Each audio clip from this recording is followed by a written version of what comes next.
Bonjour, aujourd'hui on se penche sur une nouvelle assez surprenante dans le monde des outils marketing. Ah oui? System.io. Ils ont baissé le prix de leur plan d'entrée, le Startup. Ah oui, j'ai vu passer ça.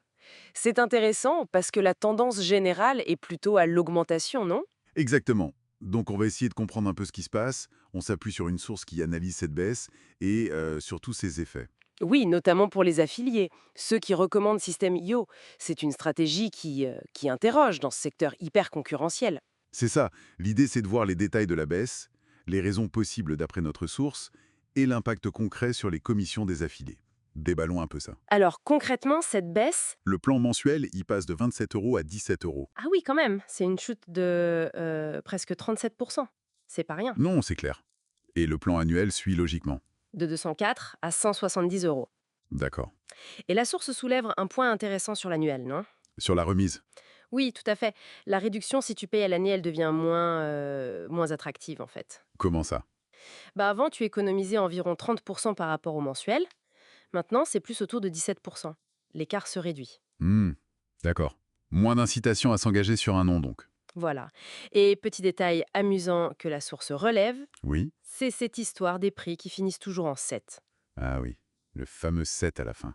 Une vieille manie du marketing, surtout américain, non? C'est ça. Et apparemment, d'après l'analyse, c'est plus une sorte de tradition, une habitude, quoi. Pas forcément basée sur une psychoprouvée. Bon, c'est l'anecdote. Mais revenons au fond. Hmm. Pourquoi cette baisse de prix selon la source? Alors, l'argument principal serait économique.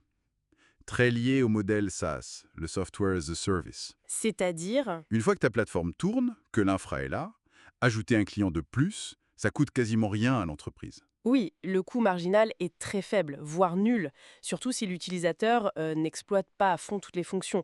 Les ressources sont déjà là, mutualisées. Donc, la baisse de prix est soutenable pour eux économiquement. Logique. Ça, c'est l'explication, disons, rationnelle.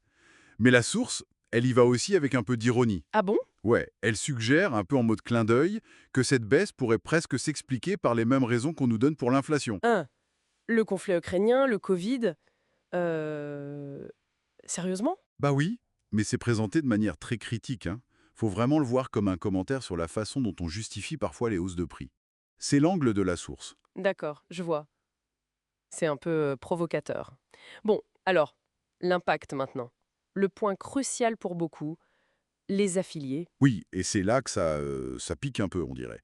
Parce que qui dit baisse de prix, de l'abonnement, Dit baisse directe des commissions pour ceux qui ont ramené le client, forcément. exactement. Une baisse de 37% du prix, ça veut dire à peu près la même chose sur la commission mensuelle. Hmm. La source donne des chiffres précis d'ailleurs. Oui, elle recalcule. La commission tomberait autour de 8,50 € par mois. Comment ils arrivent à ça? Alors, c'est calculé sur le prix hors taxe, donc environ 14,17 €, et avec le taux de commission actuel de 60%. 8,50 €. C'est non seulement moins qu'avant, mais... Mais c'est ça, le point frappant. C'est même moins que ce qui touchait tout au début de System.io. Ah oui, même quand le taux était plus bas. Oui, quand le taux était à 40%, ça faisait environ 9 €, donc là on est en dessous, Ah oui, c'est un sacré retour en arrière pour les affiliés. Surtout, surtout avec l'inflation. Le coût de la vie a grimpé ces dernières années, donc pour les affiliés, c'est une baisse de revenus réels assez forte. c'est clair. Et pour les commissions sur les plans annuels, l'impact est le même? Alors, proportionnellement, la baisse de la commission est un peu moins forte pour l'affilié. Ah pourquoi? Parce que, comme on disait, la remise accordée au client final pour l'annuel a diminué. Donc la base de calcul de la commission baisse moins que pour le mensuel. D'accord. Mais Mais l'argument de vente principal, pour pousser l'annuel, la grosse économie, il est affaibli. C'est plus difficile à rendre. oui, alors que c'est déjà pas facile. Non. Les clients préfèrent souvent la flexibilité du mensuel. C'est ce que dit la source, oui. Même si c'est plus cher au final, beaucoup n'aiment pas l'idée de s'engager sur un an. Hmm. Et est-ce que la source parle du contexte plus large du marché? La concurrence, tout ça. Oui, brièvement. Elle évoque une possible saturation, une compétition accrue entre les affiliés eux-mêmes. Ce qui voudrait dire que même avec un prix d'appel plus bas, Ben, ce n'est pas forcément plus facile pour un affilié d'acquérir un nouveau client. Le gâteau ne grossit pas forcément, mais les parts sont plus disputées. d'accord. Alors, si on essaye de résumer un peu tout ça, System.io baisse son prix d'entrée. C'est bon pour attirer de nouveaux utilisateurs, c'est logique. et c'est tenable pour eux grâce à leur modèle économique SaaS, le faible coût marginal, ça on a compris.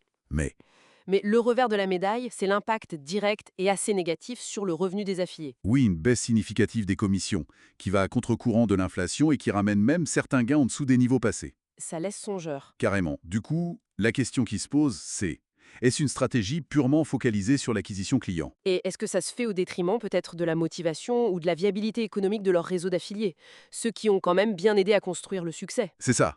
Comment une boîte comme System.io trouve l'équilibre entre sa propre croissance et la santé de son écosystème de partenaires? Surtout dans un marché qui devient de plus en plus tendu.